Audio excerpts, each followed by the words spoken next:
پتہ چلا دوستو، آپ زندگی کا ہر مسئلہ اگر آپ حدیث کے مطابق چلنا چاہیں گے، خدا کی قسم 1.5 لاکھ حدیثیں بھی اگر آپ لے کر بیٹھ جائیں گے تو اپنی زندگی کا ہر مسئلہ آپ اس میں حل نہیں کر سکتے۔ میں پلین میں بیٹھا، حج کو جا رہا تھا، میرے بازو اتفاق سے ایک شیطان بیٹھ گیا تھا۔ شیطان بولے تو ریئل شیطان نہیں، شیطان کا بھائی تھا۔ تو میں اس کو پوچھا، میاں رسول اللہ صلی اللہ علیہ وسلم تو دین کے کام میں ہر نئی چیز کو بدعت بولے، تو آج پلین میں بیٹھا اور حج کو سفر کر رہا ہے، یہ سفر کے لیے اس پلین کا استعمال کون سی حدیث سے ثابت ہے؟ نہیں۔ اب میں بولا جان دے، بیٹھ گیا، اب ڈھکل تو نہیں سکتا نیچے، اللہ بیٹھ گیا، بیٹھ جا، ایک کام کر، نماز کا وقت ہوا، اب قبلہ کدھر کریں گے؟ حدیث سے بتانا، ادھر کرا تو میں پوچھوں گا ادھر رخ کرنا کون سی حدیث میں ہے، ادھر رخ کرے گا تو پوچھوں گا ادھر کون سی حدیث میں لکھا ہوا ہے، پہلے تو پلین کا ذکر حدیث میں ہے نہیں، اب قبلہ لاتا کہاں سے، کعبہ نیچے تو اوپر۔ بات سمجھ میں آئی؟ اگر حدیث کی چکر میں جائے گا تو زندگی بھر چکر کھاتے رہے گا، نتیجے کو نہیں پہنچیں گا، منزل آ جائے گی، ڈولا گھر کو آ جائے گا۔ امام اعظم کا غلام بن جا، ہر مسئلہ حل ہوتا چلا جائے گا، ہر مسئلہ حل ہوتا چلا جائے گا۔ امام نے جتنی محنت کرنی تھی ساری محنت کر لی، امام جتنا سکھانا تھا سارا کچھ سکھا دیے، جتنے مشکلیں تھیں امام نے اپنے اوپر لے لیا، جتنے مسئلے تھے امام۔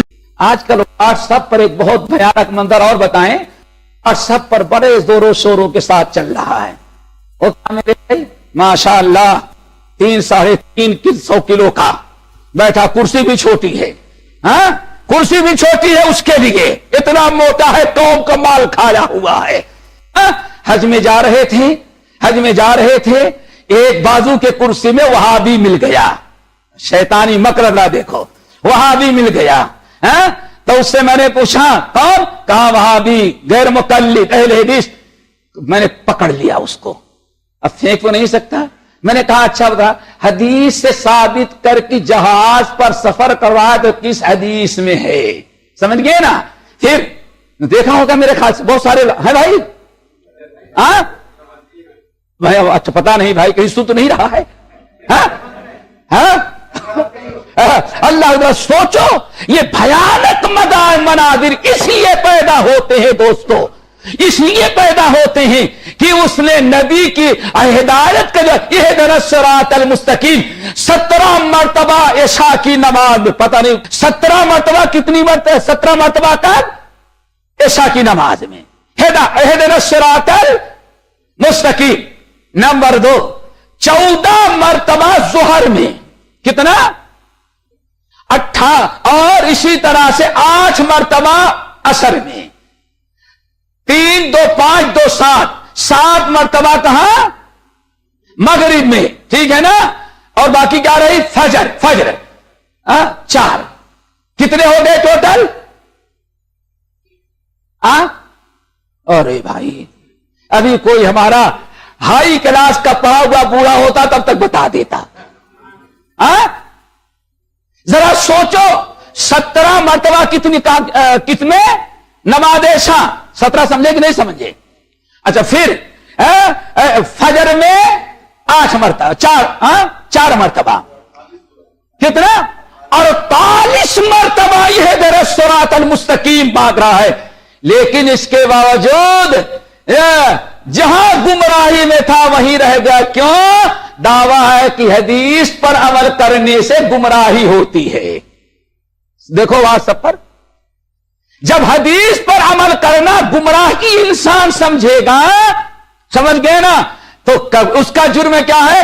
اس کا جرم کھانا نہیں ہے، اس کا جرم موٹا پن نہیں ہے، اس کا جرم جو ہے نذرانے قبول کرنا نہیں ہے۔ اللہ کی قسم اس کا جرم یہ ہے کہ حدیث پر عمل کرنے کی ضرورت ہے نہیں، بلکہ حدیث پر عمل کرو گے تو گمراہ۔ بس اماموں نے جو کہا وہی ہمارے لیے کافی ہے، تم سنتے جاؤ۔ پھر اس کے بعد بڑی لمبی داستان، قبلہ کہاں ہے، یہ کہاں ہے، وہ کہاں ہے، پوچھوں گا۔ پھر آخر میں ارے بھائی اسی لیے میں نے کہا حدیث کو چھوڑو, حدیث کے چکر میں پھنسو گے تو پھنسے ہی رہ جاؤ گے. امام آدم کے غلام بنو, ساری مشکلات حل. میں پوچھتا ہوں, سوچو آدمی جب حدیث چھوڑتا تو کیسے, آخر پلین کب ایجاد ہوا بھائی کوئی بتا سکتا ہے کس سن میں؟ 105 سال. ابو حنیفہ اگر اہل حدیث پلین میں نماز پڑھتا ہے, سفر کرتا ہے, تو سوال یہ ہے کہ نبی کے زمانے تو نہیں تو ابو حنیفہ کے زمانے میں تھا. ہاں بھائی, تو پہلے تم بتاؤ کہ حنفی ہو تو ابو حنیفہ سے ثابت کرو. اگر واقعی تم پکے حنفی ہو تو بتاؤ کہ ابو حنیفہ نے فقہ کی کس کتاب میں کہا ہے کہ پلین پر نماز پڑھنا جائز. جیسے ابو حنیفہ کہ اللہ کے رسول کے زمانے میں نہیں تھا, ابو حنیفہ کے زمانے میں بھی نہیں تھا. تو جو جواب تمہارا ہوگا ہم تو نہیں جواب دیں گے. ہم کیا کہیں گے؟ سورۃ النحل اللہ تعالیٰ نے بیان کیا والخیل والبغال والحمیر لترکبوها وزینہ ویخلق ما لا تعلمون. یہ اونٹ ہے, خچر ہے, اس پر سواری کرو, اور آگے ہم ایسی سواریاں تمہارے لیے پیدا کریں گے جس کو تم ابھی سوچ نہیں سکتے. پتہ کیا ہمارا حق وہی ہے کہ قرآن حدیث کے کوئی پچھڑا ہمارا کوئی عمل ہو نہیں سکتا. ایک کا ثبوت بھی پتہ نہیں کیا ہے اللہ نے کے لیے ہے. وَيَخْلُقُ مَا لَا تَعْلَمُونَ. میرے بندو ابھی تم کو بتاؤ کہ پلین پیدا ہوگا اس وقت, تو شاید لوگوں کے سمجھ میں آئندہ ایسی سواریاں ہم تمہارے لیے پیدا کریں گے کہ جن کو تم ابھی سوچ نہیں سکتے. قبلے کی بات آئی, الحمدللہ.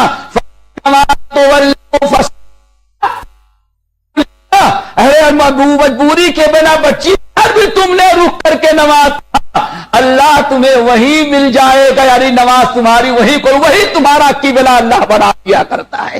میرے بھائیوں, کہنے کا مطلب یہ کہ اب پوری دنیا کو گمراہ کرنے کا بیڑا اٹھایا اور سبحان اللہ, نعرے غوثیہ, نعرے رسالت لگایا جائے. یہ سارے بھیانک مناظر کیوں آتے ہیں؟ چونکہ اس نے کتاب پر ایمان تو رکھا, نبی کے محبت میں انگوٹھا تو چوم لیتا ہے, عید میلاد کا جلوس تو نکال لیتا ہے, اپنے اجلاس میں رسول کے لیے کرسی تو رکھ دیتا ہے, لیکن نبی کی حدیثوں کو چکر بازی کہتا ہے کہ حدیث کے چکر میں پھنسو گے تو چکر ہی میں رہ جاؤ گے. ہم تو چکر سے نکل گئے اور چکر میں رہے, چکر میں مرتے ہی رہو گے. الحمدللہ ہمارا اہل حدیث کوئی چکر میں نہیں, سارے چکر اور چک بندی سے نکلا ہوا ہے. چکر سے بھی نکلا ہوا ہے, اور 4 بندشیں جو ہے نقش بندی, جکڑ بندی, فقر بندی, ان 4 بندشوں سے بھی اہل حدیث نکلا ہوا ہے. وہ صرف ایک ہی کا غلام ہے, کس کا؟ محمد صلی اللہ علیہ وسلم کا. ان نبی کے علاوہ کسی اور کا غلام وہ نہیں. آزاد پیدا ہے اہل حدیث, آزاد رہتا ہے. ایک ہی کی غلامی صحابہ نے اپنایا, سلف نے اپنایا, 4 اماموں نے اپنایا, اور قیامت تک اہل حدیث بھی ایک ہی کو اپناتے رہیں گے. 4 تو دور کی چیز ہے, 8 تو دور کی چیز ہے. ان کو نبی کے علاوہ ایک بھی قابل قبول نہیں ہے. یہ سب سارے بھیانک مناظر کب آئے؟ جب حدیث کو اس نے چھوڑا. كنتم خير أمة أخرجت للناس تأمرون بالمعروف وتنهون عن المنكر وتؤمنون بالله